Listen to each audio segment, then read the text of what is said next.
সুপ্রিয় দর্শক, আমরা একটা লোয়ার লিপে একটা সিস্ট দেখা যাচ্ছে। এই সিস্টটা কীভাবে এক্সিশন করবো সেটা আপনাদের দেখাচ্ছি।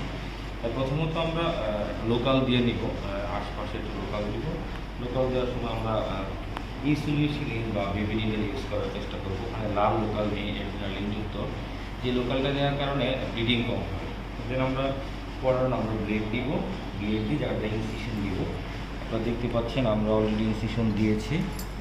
ইনসিশন দেওয়ার পর মসকিটো দিয়ে আস্তে আস্তে জিনিসটাকে আমরা বের করে নিয়ে আসবো। দর্শক, আপনারা দেখতে পাচ্ছেন আমরা জিনিসটাকে নিয়ে আসতেছি। তবে একটা বিশেষ কথা বলে রাখছি, যদি খুব বেশি ব্লিডিং না হয় সেক্ষেত্রে আমরা ডায়াথার্মি এড়িয়ে চলার চেষ্টা করব।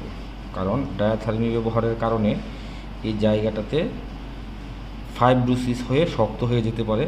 রোগীর ঠোঁট শক্ত লাগা বা অস্বস্তি লাগা এই ধরনের কমপ্লেন বোধ হইতে পারে।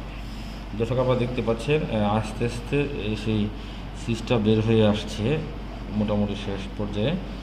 ইনসিশনটা কীভাবে দিব, আমরা ঠোঁটে লম্বালম্বি ইনসিশন দিতে পারি আর মসকিটো ব্যবহার করব।